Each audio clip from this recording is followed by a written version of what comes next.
em receber você como aluno da classe. Então, todo domingo, das 18 às 18h45, você será muito bem-vindo na nossa classe. Eu quero convidar os irmãos a fazermos a leitura bíblica no Evangelho de Mateus, capítulo 6.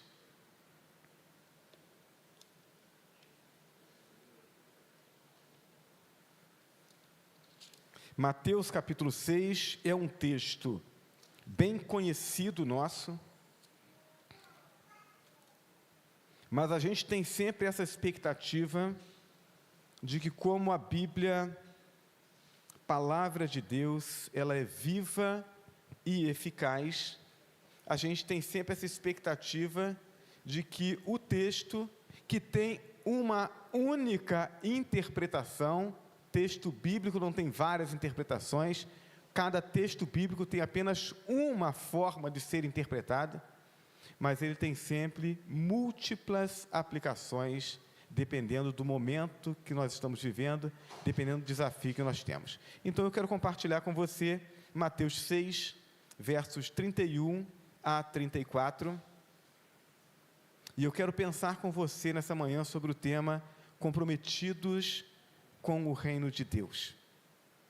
O texto nos diz assim: portanto, não se preocupem dizendo que vamos comer, ou que vamos beber, ou que vamos vestir, pois os pagãos é que correm atrás dessas coisas. Mas o Pai Celestial sabe que vocês precisam delas. Busquem, pois, em primeiro lugar o reino de Deus e a sua justiça, e todas essas coisas lhes serão acrescentadas. Portanto, não se preocupem com o amanhã, pois o amanhã se preocupará consigo mesmo. Basta a cada dia o seu mal. Feche seus olhos, vamos orar. Deus Todo-Poderoso que está nos céus, nós queremos nesse momento reconhecer a nossa limitação, as fraquezas que existem em nós, às vezes a dificuldade até de interpretar aquilo que lemos ou aquilo que ouvimos, mas o Teu Espírito habita em nós, e a Tua Palavra nos diz que é esse Espírito que abre os nossos olhos espirituais para compreendermos as coisas do Senhor. Então pedimos ao Senhor que aplique essa palavra ao nosso coração, e que nos ajude a olharmos com sinceridade, com atenção para dentro de nós, para entendermos aquilo que está reinando em nós e que não está exatamente de acordo com a Tua vontade, para que então não só possamos entender o conceito sobre reino de Deus, mas que nos encontremos afinados com esse reino, para a glória do Teu nome. É a oração que nós fazemos em nome de Jesus. Amém? Comprometidos com o reino de Deus. É interessante porque algumas expressões bíblicas que a gente adota, mas a gente não busca a origem delas ou por que elas eram tão importantes no tempo em que elas eram apresentadas. A expressão reino de Deus é uma dessas expressões, e através dela Jesus procura evidenciar a diferença ou as diferenças entre o conceito do reino estabelecido na mente dos seus ouvintes, né? O que os seus ouvintes entendiam, o que vinha à mente deles quando eles pensavam na expressão reino, na palavra ou naquilo que ela significava, e o reino eterno, aquele que Jesus está propondo, está trazendo. Qual era a diferença? Jesus chama a atenção exatamente para isso. O conceito do reino que estava presente na mente dos ouvintes de Jesus podia ser diferente de um para outro. Por exemplo, aqueles que ouviam falar sobre reino podiam ter na sua mente o reino de Israel. E aí quem tinha esse conceito lembrava-se exatamente das histórias que eram contadas ou dos escritos do Velho Testamento que falavam sobre o reino que foi construído a partir de Davi, que une todas as tribos e que foi depois firmado e que viveu um momento próspero através do reinado de Salomão. Era um motivo de orgulho e de saudade para os judeus quando falavam ou quando pensavam a respeito desse conceito de reino.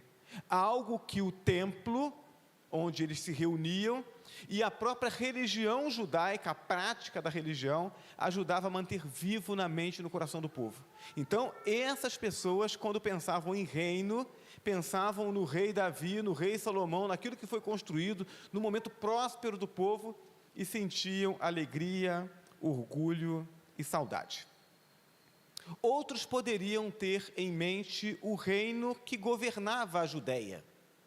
E aí poderiam ter em mente Herodes o Grande, aquele que promoveu o massacre das crianças por ocasião do nascimento de Jesus, com medo de perder o trono, ou Herodes Antipas, que mandou decapitar João Batista e participou da condenação de Jesus. Então, um reino mais presente, um reino do cotidiano do povo. Alguns poderiam pensar em algo maior naquele tempo, o reino romano, o império romano, que governava o mundo conhecido daquela época, um império, a princípio, sem comparações, tanto pela força e extensão do seu domínio, quanto pela ostentação. Então, Roma era feita em mármore, era algo que não só demonstrava o seu poder, mas a sua riqueza. O estádio, chamado Circus Maximus, acomodava cerca de 250 mil pessoas. O Flamengo está querendo construir aí o seu estádio, mas não vai chegar nem perto, né? Imaginem só, é isso aí. A gente pensa que está muito além? Não, tinha coisa maior lá atrás. Possuía 11 aquedutos que traziam diariamente 1,3 bilhões de litros de água das montanhas para os seus balneários. Então, Roma exibia esse poder, essa ostentação, né? E talvez alguns, quando pensassem em reino, tivessem em mente essa grandiosidade do Império Romano. Cada um desses reinos, pelo que representam ou pelo que conquistam, propõem valores e metas. E eu quero chamar a atenção dos irmãos para isso, porque às vezes a gente não para pensar nisso. E a gente apenas declara que fazemos parte do reino de Deus, que estamos caminhando para o céu, que o céu é o nosso lar, que as coisas espirituais são mais importantes que as coisas materiais, e nós fazemos essas declarações de forma muito fácil. Mas às vezes, no nosso dia a dia, nós estamos fazendo escolhas que estão fundamentadas ou que estão influenciadas por outros reinos ou por outros conceitos de reino que não o reino dos céus. E Jesus está chamando a atenção exatamente para isso. Aquilo que parece funcionar, aquilo em que acreditamos, aquilo que nos impressiona, naturalmente nos seduz e faz com que a gente tenha a tendência de imitar, sejam modelos sociais, administrativos ou comportamentais. São os reinos, grandes ou pequenos, que estão estabelecidos em nossa mente e que determinam o nosso comportamento. Então, quando eu vou responder a alguma pergunta num debate bíblico, na escola bíblica, eu respondo segundo aquilo que o texto bíblico lê. Mas na hora de praticar, de apresentar as respostas, sejam as respostas práticas, as ações, sejam as respostas emocionais, eu vou apresentá-las de acordo com aquilo que está estabelecido como regra, como valor dentro de mim, e nem sempre está afinado com o reino de Deus. Mas Jesus diz: buscai primeiro o reino de Deus. Por quê? Porque o reino de Deus, ele é o único que permanece. Tudo o que não é de Deus, passa. Tudo passa. O reino de Israel e da Judéia passaram na mesma geração. Aquele povo que tinha aquela ideia do reino de Davi e de Salomão, representado ali pela religião judaica e pelo templo, passou naquela mesma geração que ouviu Jesus falando essas palavras. Anos 70 da era cristã, Jerusalém foi sitiada, foi destruída, o templo foi destruído, cerca de 120 mil judeus foram mortos naquele ano. Aquele reino que estava na cabeça daquelas pessoas passou. O reino do Império Romano também passou. Na época em que Jesus faz essa declaração, parecia impossível que isso acontecesse, mas passou. Depois de ter sido saqueada 3 vezes, no ano 476 da era cristã, um rei bárbaro assumiu o trono em Roma, pondo fim ao Império Romano. Os reinos passam. Passam os grandes reinos, passam os reinos menores, como, por exemplo, a extinta União Soviética, que em determinado momento da história se imaginava que aquilo nunca cairia, e caiu. Reinos menores continuam caindo, os reinos das pessoas famosas, né? Enquanto eu pensava sobre esse texto, eu me lembrava do jogador de futebol Daniel Alves, que esteve assim, um momento de tanta fama, e aí parece que a fama sobe a cabeça, a pessoa se acha intocável, e aí sai fazendo besteiras, e aí aqueles que olhavam para ele como um exemplo, como alguém para ser imitado, de repente percebe que aquele reino ruiu. Assim caem os reinos, mas do reino de Deus não passa, porque o reino de Deus pertence a Deus. O reino de Deus não passa porque o rei desse reino não passa, ele é eterno. Então nós precisamos crer no Rei dos Reis e buscar o seu reino.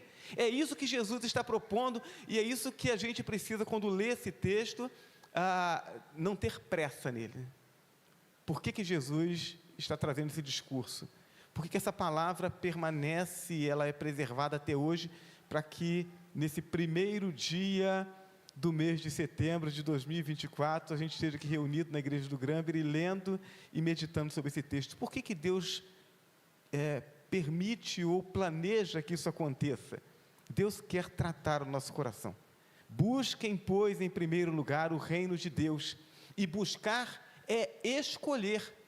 Entre as tantas propostas que eu tenho no meu dia a dia, eu escolho aquelas que estão de acordo com o reino de Deus, estão de acordo com os valores desse reino, estão de acordo com a vontade desse Deus que reina, e que em algum momento na minha vida eu escolhi, eu abri o coração para que Ele reinasse também na minha vida, e eu fizesse parte desse reino.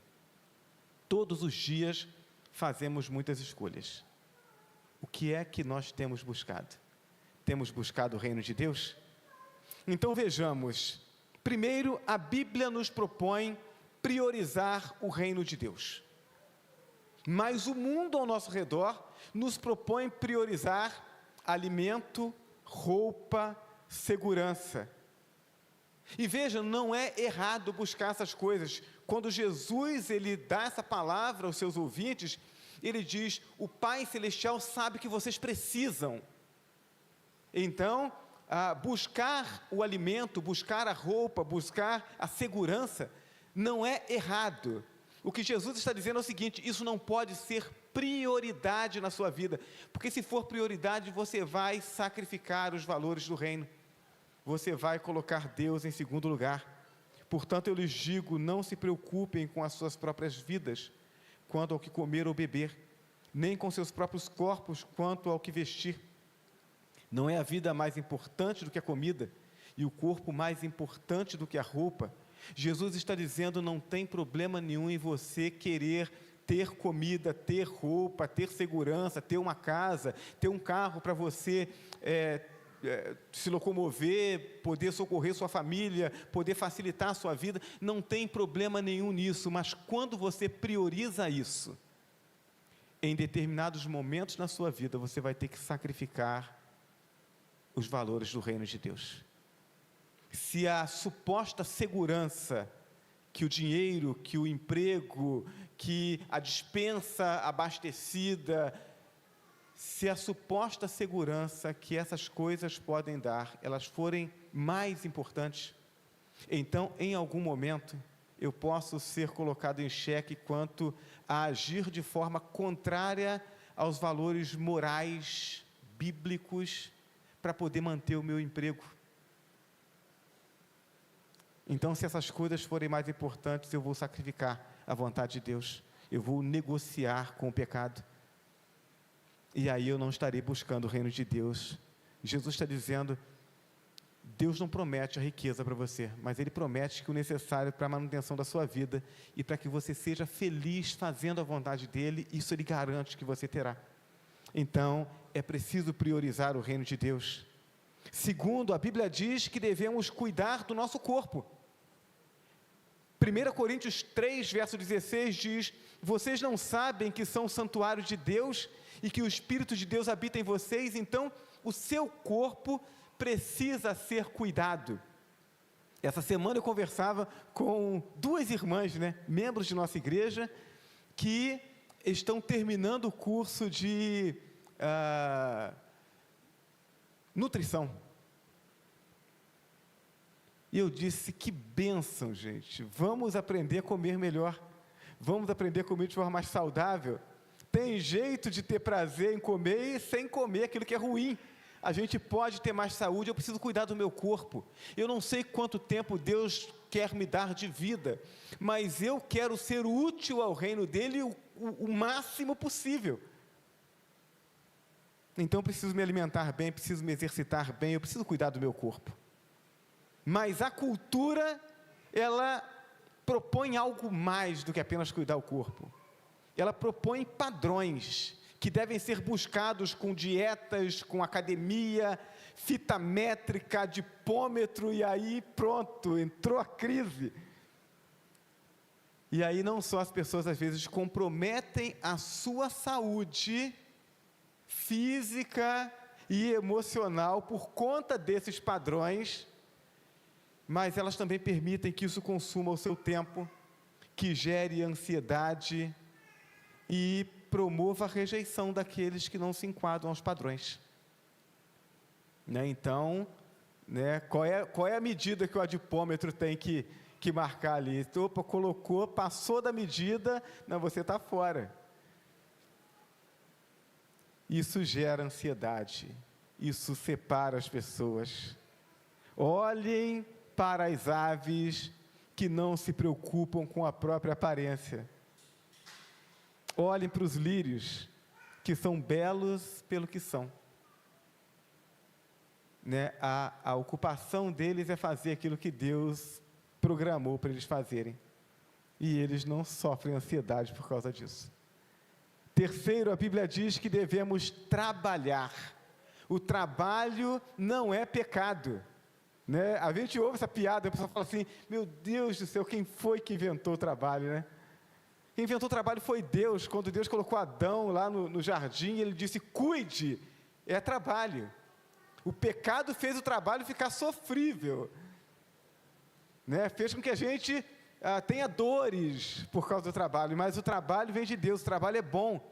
E aí, nós temos muitos textos na Bíblia que falam sobre trabalho, mas eu pensei em 2 Tessalonicenses, capítulo 3, verso 10, em que o apóstolo Paulo chama a atenção daqueles que estavam fugindo do trabalho, e ele diz, quando ainda estávamos com vocês, nós lhes ordenamos isso, se alguém não quiser trabalhar, também não coma. Que negócio é esse? Não, eu estou aqui para fazer as coisas de Deus, aí encosta na casa de um, encosta na casa de outro.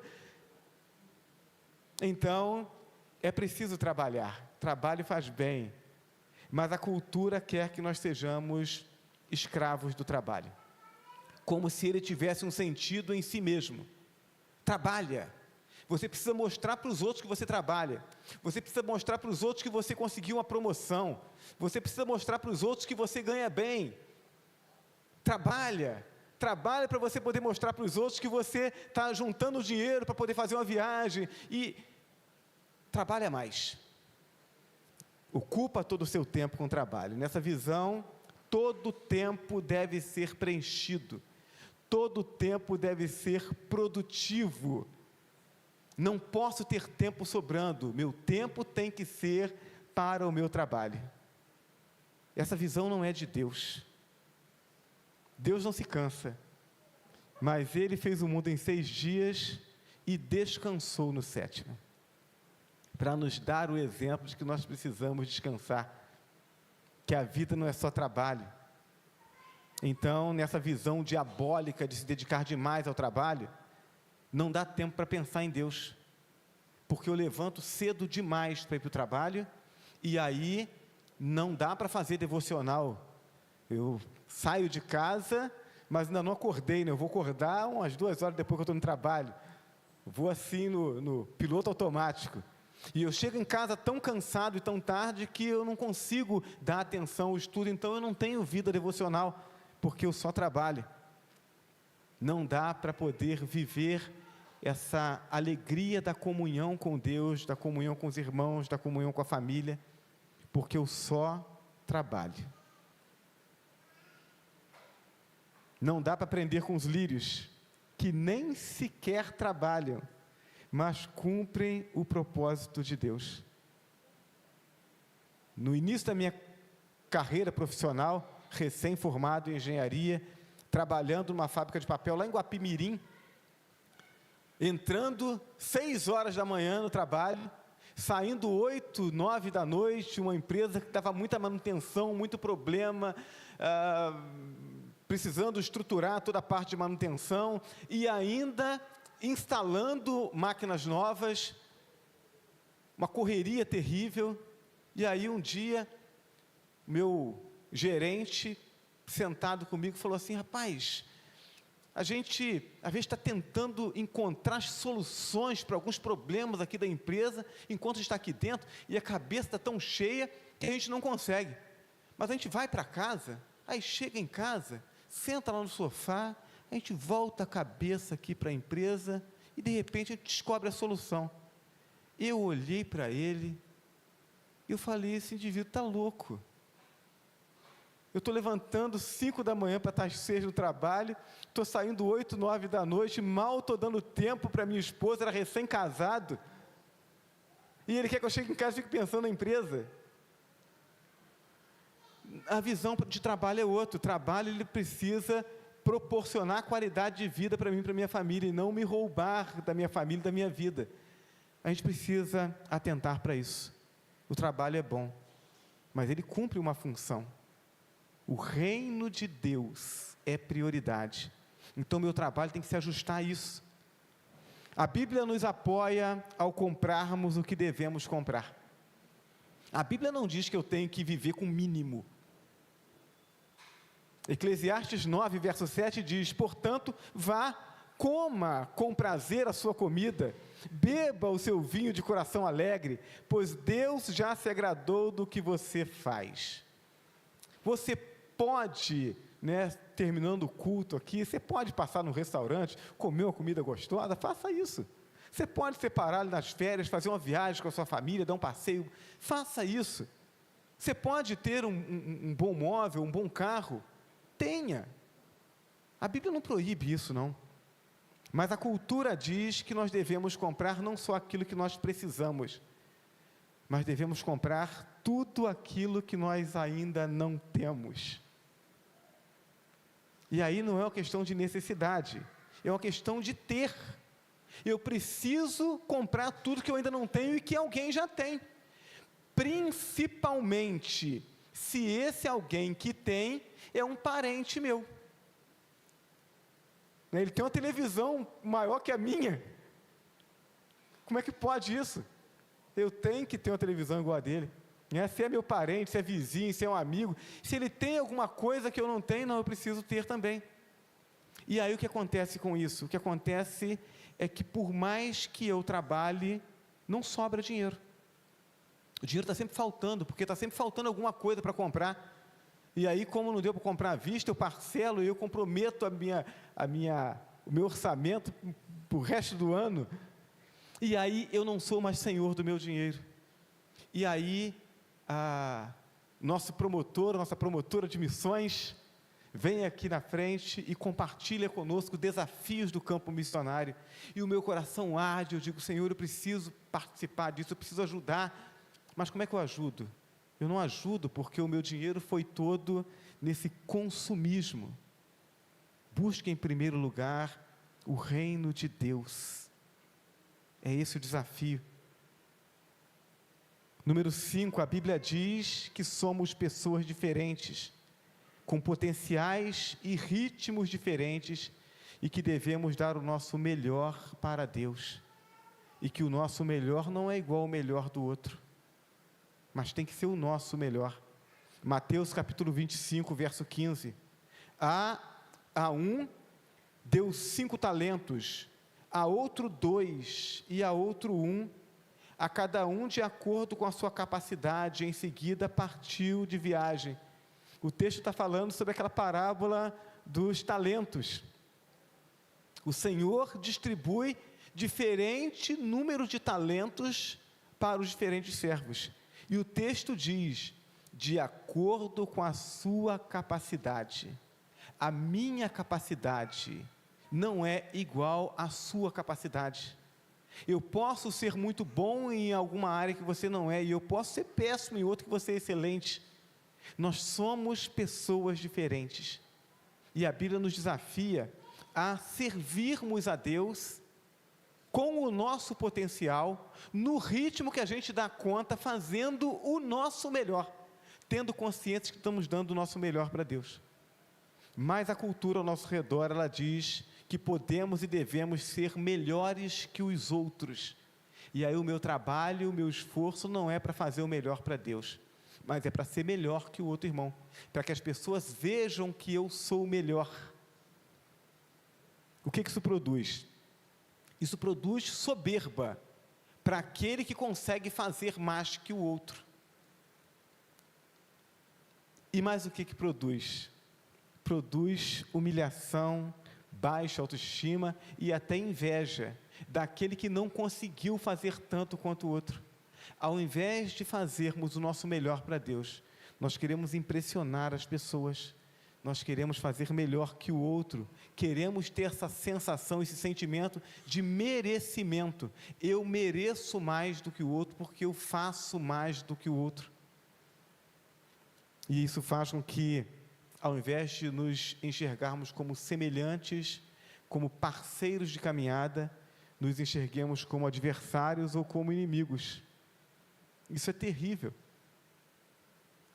Ontem, no seminário, o irmão Augusto, como participando da discussão, das perguntas, ele citou a experiência de Paulo e Barnabé. A igreja de Antioquia estava precisando de líderes, Barnabé vai lá onde Paulo estava, traz Paulo, aquele trabalho de discipulado de Paulo, seu cuidado do Paulo espiritualmente. O Paulo tem um potencial enorme, vai nos ajudar aqui a fazer o trabalho.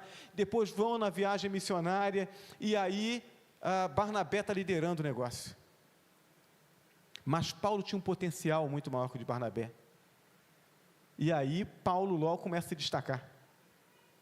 Será que Barnabé ficou triste com isso? Não, Barnabé deixa Paulo seguir a segunda viagem missionária, e ele vai fazer aquilo que ele sabia fazer bem, que é cuidar de pessoas. Ele vai cuidar de João Marcos. Percebem? Não tem problema se eu estou fazendo alguma coisa, eu estou pregando, e aí de repente a gente vai treinando líderes, dando oportunidades para os líderes na igreja, e de repente começa a despontar vários pregadores, aí o pessoal pregando bem. Olha, pastor, o que o pastor vai fazer, Já estão fazendo aquilo que eu faço, eu vou fazer o quê? Eu vou exatamente isso, irmão Romulo, vou abrir um sorriso de orelha a orelha. Por quê? Porque se tem gente fazendo aquilo que eu estou fazendo, eu posso treinar outros líderes. O reino de Deus está ganhando com isso. Por quê? Porque é a consciência de que a gente faz o nosso melhor para Deus.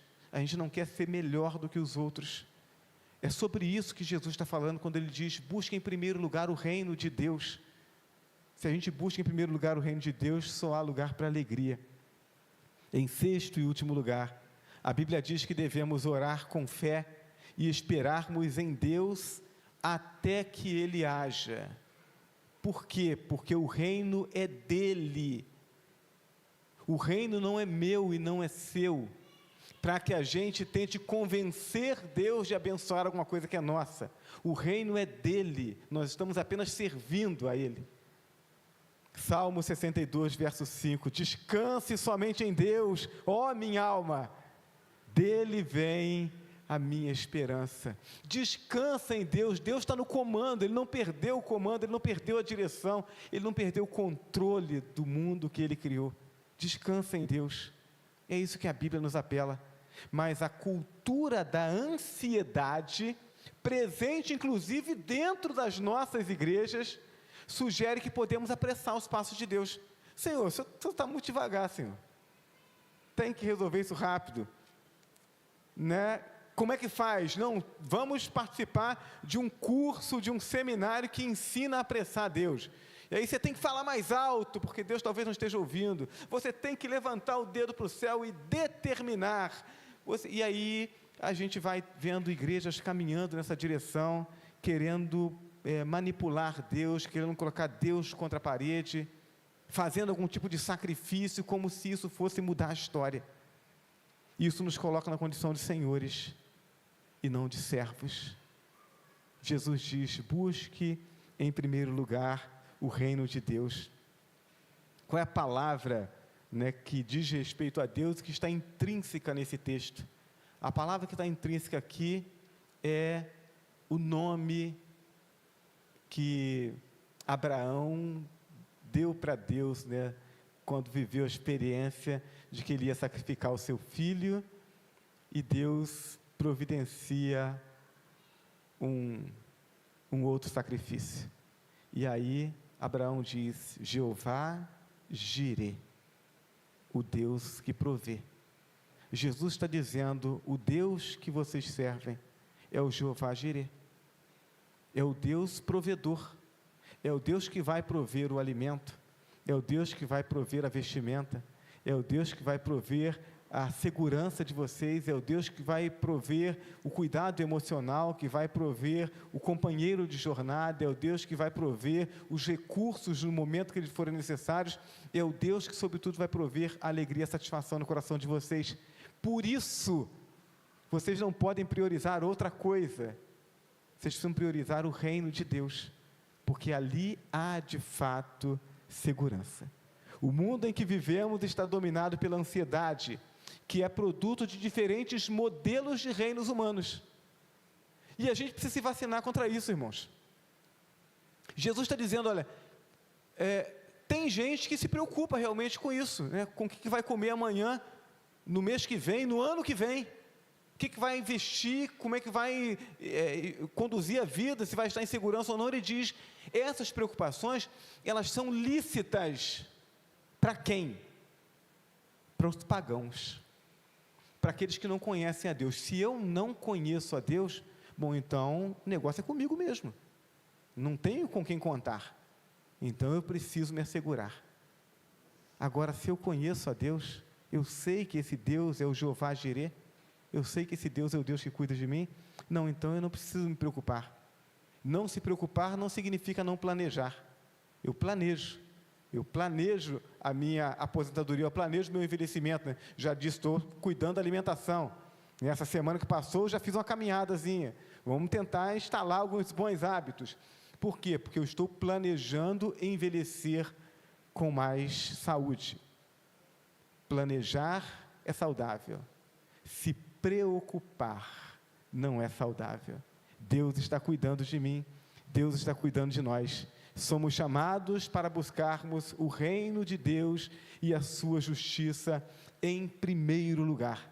Buscar o reino exige atitude, e atitude radical. Todo mundo está caminhando nessa direção, mas eu não. Eu não preciso caminhar nessa direção, porque eu sei qual é o Deus que eu estou servindo. Eu sei o quanto Ele cuida de mim. Então eu vou viver segundo a vontade de Deus. Todos os dias precisamos tomar decisões.